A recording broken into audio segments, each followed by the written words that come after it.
ഇന്ന് നമ്മൾ പഠിക്കുന്നത് ഡു യു എന്ന് സ്റ്റാർട്ട് ചെയ്യുന്ന കുറച്ച് ക്വസ്റ്റ്യൻസ് ആണ്.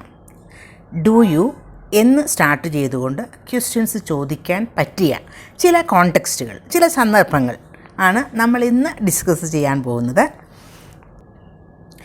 ഒരാളോട് അയാളുടെ ശീലങ്ങളെപ്പറ്റി ചോദിക്കുമ്പോൾ, ശീലങ്ങൾ, ഹാബിറ്റ്സ് ചോദിക്കുമ്പോൾ നമുക്ക് ഡു യു എന്ന് തുടങ്ങുന്ന ക്വസ്റ്റ്യൻസ് ചോദിക്കാം. ഫോർ എക്സാമ്പിൾ, കാപ്പി കുടിക്കുക, ന്യൂസ് പേപ്പർ വായിക്കുക, മാർക്കറ്റിൽ പോവുക എന്നൊക്കെ പറയുന്നത് ശീലങ്ങളല്ലേ. നമുക്ക് ഒരാളോട് ചോദിക്കണം, നിങ്ങൾ കാപ്പി കുടിക്കാറുണ്ടോ? അതെങ്ങനെ ചോദിക്കുക? Do you drink coffee? Do you എന്ന് നമുക്ക് അവിടെ ഉപയോഗിക്കാം. നിങ്ങൾ കാപ്പി കുടിക്കാറുണ്ടോ എന്നാണ് അതിനർത്ഥം. Do you go to park on Sundays? Do you go to park on Sundays? ഇതിനർത്ഥം നിങ്ങൾ ഞായറാഴ്ചകളിൽ പാർക്കിൽ പോകാറുണ്ടോ? ഡു യു പ്ലേ ഫുട്ബോൾ എന്നാണെങ്കിൽ നിങ്ങൾ ഫുട്ബോൾ കളിക്കാറുണ്ടോ? Do you talk so much on phone? നിങ്ങൾ ഫോണിൽ ഒരുപാട് സംസാരിക്കാറുണ്ടോ എന്നാണ് അതിനർത്ഥം. നോക്കൂ, ഈ സെൻറ്റൻസുകളിലൊക്കെ നമ്മൾ ഡു യു ഉപയോഗിച്ചു. ഡു യു ഡ്രിങ്ക് എന്ന് പറഞ്ഞാൽ കുടിക്കാറുണ്ടോ? ഡു യു ഗോ പോകാറുണ്ടോ? ഡു യു പ്ലേ കളിക്കാറുണ്ടോ? ഡു യു ടോക്ക് സംസാരിക്കാറുണ്ടോ? അപ്പോൾ ഡു യു കഴിഞ്ഞ് വേർബിൻ്റെ V1 ഫോം, ബേസ് ഫോം ഉപയോഗിച്ചുകൊണ്ട് നമുക്ക് ഇത്തരത്തിൽ ക്വസ്റ്റ്യൻസ് ചോദിക്കാം. ഡ്രിങ്ക്, ഗോ, പ്ലേ, ടോക്ക് ഇതൊക്കെ V1 ഫോം അല്ലെങ്കിൽ ബേസ് ഫോംസ് ആണ്, വേർബിൻ്റെ ബേസ് ഫോംസ് ആണ്. അപ്പോൾ ഹാബിറ്റ്സിനെ പറ്റി ചോദിക്കുമ്പോൾ ഡു യു ഉപയോഗിക്കാം. ഇനി നമുക്ക് വേറൊരു സിറ്റുവേഷൻ നോക്കാം. ഒരാളോട് സംസാരിക്കുമ്പോൾ അയാൾക്ക് ഒരു കാര്യം വേണോ എന്ന് ചോദിക്കില്ലേ? ഫോർ എക്സാമ്പിൾ, നിങ്ങൾക്ക് ഐസ്ക്രീം വേണോ? നിങ്ങൾക്ക് കേക്ക് വേണോ? നിങ്ങൾക്ക് കോഫി വേണോ? നിങ്ങൾക്ക് ഫ്രൂട്ട്സ് വേണോ എന്നൊക്കെയുള്ള കാര്യങ്ങൾ നമ്മൾ സംസാരത്തിൽ ചോദിക്കാറില്ലേ? അപ്പോൾ അവിടെയും നമുക്ക് ഡു യു ഉപയോഗിക്കാം. ഡു യു വാണ്ട് കോഫി എന്ന് ചോദിച്ചാൽ നിങ്ങൾക്ക് കോഫി വേണോ? Do you want cake? നിങ്ങൾക്ക് കേക്ക് വേണോ? Do you want biscuits? നിങ്ങൾക്ക് ബിസ്ക്കറ്റ്സ് വേണോ? Do you want chocolate? നിങ്ങൾക്ക് ചോക്ലേറ്റ് വേണോ? ഇവിടെ നമ്മൾ ഉപയോഗിച്ചത് ഡു യു വാണ്ട് എന്നാണ്. അത് കഴിഞ്ഞ് നൗൺസ് ആണ് ഉപയോഗിച്ചത്. Coffee, ice cream, cake, chocolate, biscuits എന്നൊക്കെ പറയുന്നത് നൗൺസ് ആണ്. അപ്പോൾ നമുക്ക് അത്തരം ക്വസ്റ്റ്യൻസിലും ഡു യു ഉപയോഗിക്കാം. അപ്പോൾ അതും പഠിച്ചു കഴിഞ്ഞു. ഇനി നമുക്ക് നിങ്ങൾക്ക് കാപ്പി കുടിക്കണോ? നിങ്ങൾക്ക് ബിസ്ക്കറ്റ് കഴിക്കണോ എന്നൊക്കെയാണെങ്കിൽ എങ്ങനെ ചോദിക്കും? അവിടെ നമുക്ക് ഡു യു ഉപയോഗിക്കാം. പക്ഷേ ഉപയോഗിക്കേണ്ടത് ഡു യു വാണ്ട് ടു എന്ന് ചേർത്തിട്ടാണ്. ഒരു ടു എന്ന് കൂടി അവിടെ ചേർക്കേണ്ടതുണ്ട്. അപ്പോൾ അതെങ്ങനെയാണ് എന്ന് നോക്കാം. Do you want to drink coffee? നിങ്ങൾക്ക് കോഫി കുടിക്കണോ? ടു ഡ്രിങ്ക്, ടു എന്ന് ഉപയോഗിച്ചത് കൊണ്ട് പിന്നീട് നമ്മൾ ഉപയോഗിക്കുന്നത് ഡ്രിങ്ക് എന്നാണ്. അത് വേർബിൻ്റെ ബേസ് ഫോം ആണ്. നിങ്ങൾക്ക് കാപ്പി കുടിക്കണോ എന്നായി. വാണ്ട് ടു ഡ്രിങ്ക്, ടു എന്നുപയോഗിച്ചത് അതൊരു പ്രവൃത്തിയാണ്, ഒരു ആക്ടിവിറ്റിയാണ്. ഡു യു വാണ്ട് കോഫി എന്ന് പറയുമ്പോൾ നിങ്ങൾക്ക് കോഫി വേണോ എന്നാണ്. അതേസമയം do you want to drink coffee എന്നാവുമ്പോൾ നിങ്ങൾക്ക് കോഫി കുടിക്കണോ എന്നായി. അപ്പോൾ ഡിഫറൻസ് മനസ്സിലായില്ലേ? അതുപോലെ ഡു യു വാണ്ട് ബിസ്ക്കറ്റ്സ് എന്ന് ചോദിച്ചാൽ നിങ്ങൾക്ക് ബിസ്ക്കറ്റ്സ് വേണോ? Do you want to eat biscuits എന്നായാൽ നിങ്ങൾക്ക് ബിസ്ക്കറ്റ്സ് കഴിക്കണോ എന്നായി. ഇനി നമുക്ക് വേറൊരു സിറ്റുവേഷൻ നോക്കാം. ഒരാളോട് നമ്മൾ സംസാരിക്കുമ്പോൾ ഒരു കാര്യം നിങ്ങൾക്ക് ഇഷ്ടമാണോ എന്നാണ് ചോദിക്കേണ്ടത്. അപ്പോഴും നമുക്ക് ഈ ഡു യു ഉപയോഗിക്കാം. ഡു യു എന്ന് സ്റ്റാർട്ട് ചെയ്തുകൊണ്ട് ഒരു ക്വസ്റ്റ്യൻ ചോദിക്കാം. നിങ്ങൾക്ക് ചോക്ലേറ്റ് ഇഷ്ടമാണോ എന്നാണ് ചോദിക്കേണ്ടത്. Do you like chocolate? Do you കഴിഞ്ഞ് ലൈക്ക് ഉപയോഗിച്ചു. നിങ്ങൾക്ക് ആനിമൽസിനെ ഇഷ്ടമാണോ, മൃഗങ്ങളെ ഇഷ്ടമാണോ എന്ന് ചോദിക്കണം. ഡു യു ലൈക്ക് ആനിമൽസ് എന്ന് ചോദിക്കാം. നിങ്ങൾക്ക് മ്യൂസിക് ഇഷ്ടമാണോ എന്നാണെങ്കിലോ ഡു യു ലൈക്ക് മ്യൂസിക്. അപ്പോൾ ഡു യു ലൈക്ക് കഴിഞ്ഞ് നൗൺസ് ആണ് ഉപയോഗിച്ചത്. ചോക്ലേറ്റ്, മ്യൂസിക്, ആനിമൽസ് ഇതൊക്കെ നൗൺസ് അല്ലേ? അപ്പോൾ അങ്ങനെയും ഉപയോഗിക്കാം. ഇനി ഡു യു ലൈക്ക് കഴിഞ്ഞ് നമുക്ക് നൗൺസിന് പകരം ജെറൻസും ഉപയോഗിക്കാം. ജെറൻസ് എന്ന് പറഞ്ഞാൽ വേർബൽ നൗൺ, ഒരു വേർബിനോട് കൂടി ING ചേർത്ത് ഉണ്ടാക്കുന്ന നൗൺസ്. അത്തരത്തിൽ നമുക്ക് ഉപയോഗിക്കാം.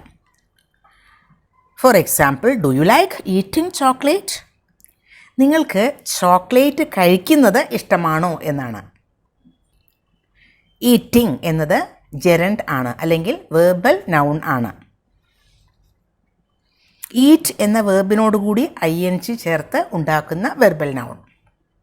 Do you like travelling on a plane എന്ന് ചോദിച്ചാൽ നിങ്ങൾക്ക് പ്ലെയിനിൽ യാത്ര ചെയ്യുന്നത് ഇഷ്ടമാണോ എന്നാണ്. യാത്ര ചെയ്യുക എന്ന ഒരു പ്രവൃത്തി, ട്രാവലിംഗ് എന്നത് ജെറൻഡാണ്. ഇനി നമുക്ക് വേറൊരു തരത്തിൽ ഇത് ചോദിക്കാം. Do you like to travel on a plane എന്ന് ചോദിക്കാം. നിങ്ങൾക്ക് പ്ലെയിനിൽ യാത്ര ചെയ്യാൻ ഇഷ്ടമാണോ? ഇവിടെ നമ്മൾ do you like to travel on a plane എന്ന് പറയുമ്പോൾ ലൈക്ക് കഴിഞ്ഞ് ടു ഉണ്ട്. അതുകൊണ്ട് വേർബിൻ്റെ ഫസ്റ്റ് ഫോം ആയ ട്രാവൽ എന്ന് തന്നെ മതി. Do you like to travel.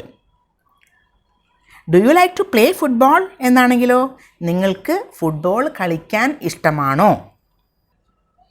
ഇനി വേറൊരു സിറ്റുവേഷൻ പറയട്ടെ. നിങ്ങൾക്ക് ഒരു കാര്യം അറിയുമോ എന്ന് ചോദിക്കുമ്പോഴും നമുക്ക് ഡു യു ഉപയോഗിക്കാം. Do you know English? നിങ്ങൾക്ക് ഇംഗ്ലീഷ് അറിയുമോ? നോ എന്നാൽ അറിയുക. Do you know car driving? നിങ്ങൾക്ക് കാർ ഡ്രൈവിംഗ് അറിയുമോ? ഇവിടെ ശ്രദ്ധിക്കൂ, നമ്മൾ ഡു യു നോ കഴിഞ്ഞിട്ട് നൗൺ ആണ് ഇംഗ്ലീഷ്. അതുപോലെ കാർ ഡ്രൈവിംഗ് എന്നത് ജെറൻഡ് ആണ്. അപ്പോൾ നമുക്ക് നൗൺ അല്ലെങ്കിൽ ജെറൻഡ് ഉപയോഗിക്കാം. ഡു യു നോ കഴിഞ്ഞിട്ട് നൗൺ അല്ലെങ്കിൽ ജെറൻഡ്. ഇനി do you know to speak English?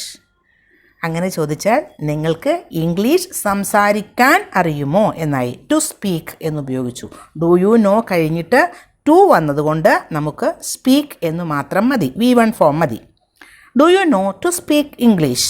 നിങ്ങൾക്ക് ഇംഗ്ലീഷ് സംസാരിക്കാൻ അറിയുമോ? Do you know to drive car? നിങ്ങൾക്ക് കാർ ഡ്രൈവ് ചെയ്യാൻ അറിയുമോ? ഇവിടെയും ഡു യു നോ കഴിഞ്ഞിട്ട് ടു വന്നു, അതുകൊണ്ട് ഡ്രൈവ് എന്ന് മാത്രം മതി. ശ്രദ്ധിക്കൂ, do you know car driving എന്ന് ചോദിക്കുമ്പോൾ നിങ്ങൾക്ക് കാർ ഡ്രൈവിംഗ് അറിയുമോ, ആ പ്രവൃത്തി അറിയുമോ എന്നാണ് ചോദിക്കുന്നത്. അതേസമയം do you know to drive car എന്ന് ചോദിക്കുമ്പോൾ നിങ്ങൾക്ക് കാർ ഡ്രൈവ് ചെയ്യാൻ അറിയുമോ എന്നായി. മനസ്സിലായില്ലേ വ്യത്യാസം? രണ്ടിൻ്റെയും മീനിങ് ഒന്ന് തന്നെയാണ്, പക്ഷേ നമ്മളത് ഉപയോഗിക്കുമ്പോൾ അതിൻ്റെ ഒരു സ്ട്രക്ചറിലാണ് വ്യത്യാസം. Do you know plus noun or gerund. അതേസമയം do you know to plus V1 form. മനസ്സിലായല്ലോ?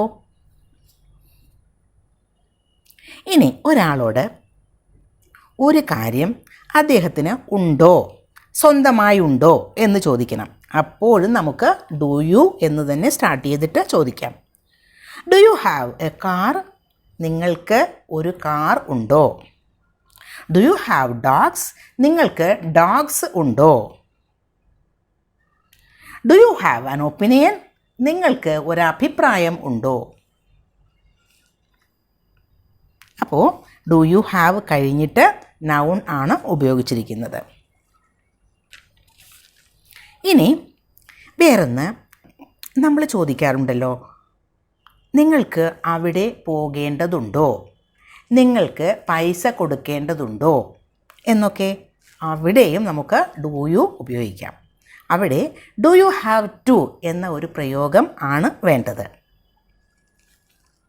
Do you have to go എന്ന് ചോദിച്ചാൽ നിങ്ങൾക്ക് പോകേണ്ടതുണ്ടോ? Do you have to come here എന്ന് ചോദിച്ചാൽ നിങ്ങൾക്ക് ഇവിടെ വരേണ്ടതുണ്ടോ? Do you have to pay service charge എന്ന് ചോദിച്ചാൽ നിങ്ങൾക്ക് സർവീസ് ചാർജ് കൊടുക്കേണ്ടതുണ്ടോ, പേ ചെയ്യേണ്ടതുണ്ടോ എന്നായി. അപ്പോൾ ഡു യു ഹാവ് ടു കഴിഞ്ഞിട്ട് വെർബിൻ്റെ V1 ഫോം ഉപയോഗിക്കുക. ഒരുപാട് പോയിൻറ്റ്സ് ഒക്കെ പറഞ്ഞപ്പോൾ ആകെ കൺഫ്യൂസ്ഡ് ആയിട്ടുണ്ടാവുമല്ലേ? കൺഫ്യൂഷനൊക്കെ മാറാൻ ഒരു കാര്യം നമുക്ക് ചെയ്യാം. ഒന്നുകൂടി ഈ പഠിച്ച കാര്യങ്ങൾ നമുക്ക് നോക്കാം. First one, do you eat chocolate എന്ന് ചോദിച്ചാൽ നിങ്ങൾ ചോക്ലേറ്റ് കഴിക്കാറുണ്ടോ? ഡു യു വാണ്ട് ചോക്ലേറ്റ് എന്ന് ചോദിച്ചാൽ നിങ്ങൾക്ക് ചോക്ലേറ്റ് വേണോ? Do you want to eat chocolate എന്ന് ചോദിച്ചാൽ നിങ്ങൾക്ക് ചോക്ലേറ്റ് കഴിക്കണോ? ഡു യു ലൈക്ക് ചോക്ലേറ്റ് എന്നായാൽ നിങ്ങൾക്ക് ചോക്ലേറ്റ് ഇഷ്ടമാണോ? Do you like to eat chocolate നിങ്ങൾക്ക് ചോക്ലേറ്റ് കഴിക്കാൻ ഇഷ്ടമാണോ? Do you like eating chocolate എന്നായാൽ നിങ്ങൾക്ക് ചോക്ലേറ്റ് കഴിക്കൽ ഇഷ്ടമാണോ, കഴിക്കുന്ന ആ ഒരു പ്രവൃത്തി ഇഷ്ടമാണോ എന്നാണ്. Do you have a chocolate in your bag? നിങ്ങൾക്ക് നിങ്ങളുടെ ബാഗിൽ ഒരു ചോക്ലേറ്റ് ഉണ്ടോ? ശ്രദ്ധിക്കുക, ഡു യു ഹാവ് ആണ്, ചോക്ലേറ്റ് ഉണ്ടോ എന്നാണ്. Do you have to eat chocolate, അവിടെ ഡു യു ഹാവ് കഴിഞ്ഞ് ടു ഉപയോഗിച്ചു, അപ്പോൾ മീനിങ് മാറി. അവിടെ എന്താ, നിങ്ങൾക്ക് ചോക്ലേറ്റ് കഴിക്കേണ്ടതുണ്ടോ എന്നാണ്. അതിൻ്റെ ഗ്രാമർ മാത്രം ശ്രദ്ധിച്ചാൽ മതി. അതിൻ്റെ മീനിങ് എന്താണ്, ചോക്ലേറ്റ് കഴിക്കേണ്ടതുണ്ടോ എന്ന് ചോദിക്കേണ്ടി വരുന്ന അവസരങ്ങൾ വളരെ കുറവാണ്. കാരണം നമുക്ക് ചോക്ലേറ്റ് കഴിക്കാൻ ഇഷ്ടമില്ലെങ്കിൽ കഴിക്കാതിരുന്നാൽ മതിയല്ലോ. പക്ഷേ ഇവിടെ നിങ്ങൾക്ക് ചോക്ലേറ്റ് കഴിക്കേണ്ടതുണ്ടോ? എവിടെയെങ്കിലും പോകുമ്പോൾ അവിടെ ചെല്ലുമ്പോൾ നമുക്ക് ചോക്ലേറ്റൊക്കെ കഴിക്കേണ്ടി വരില്ലേ? സാധാരണ ചോക്ലേറ്റ് ഒന്നും കഴിക്കാൻ പാടില്ലാത്ത ആളുകളാണെങ്കിൽ എന്താ ചെയ്യുക? അവർക്ക് ചോക്ലേറ്റ് കഴിക്കേണ്ടി വരുമോ എന്ന് ചോദിക്കുന്നതാണ് അവിടെ. അപ്പോൾ ഇവിടെ നിങ്ങൾ അത് ആ ഗ്രാമർ മാത്രം ശ്രദ്ധിച്ചാൽ മതി. Do you have to eat chocolate എന്ന് പറഞ്ഞാൽ നിങ്ങൾക്ക് ചോക്ലേറ്റ് കഴിക്കേണ്ടി വരുമോ എന്നാണ് അർത്ഥം. മീനിങ് ആലോചിക്കുമ്പോൾ അതിൻ്റെ ഒരു സെൻസിബിൾ ആയിട്ടുള്ള ഒരു സെൻറ്റൻസ് അല്ലല്ലോ എന്ന് തോന്നാം. പക്ഷേ ആ ഗ്രാമർ മാത്രം മനസ്സിലാക്കുക. അപ്പോൾ ഈ ലെസൺ നിങ്ങൾക്ക് യൂസ്ഫുൾ ആയിട്ടുണ്ടാകും എന്ന് തന്നെയാണ് ഞാൻ കരുതുന്നത്.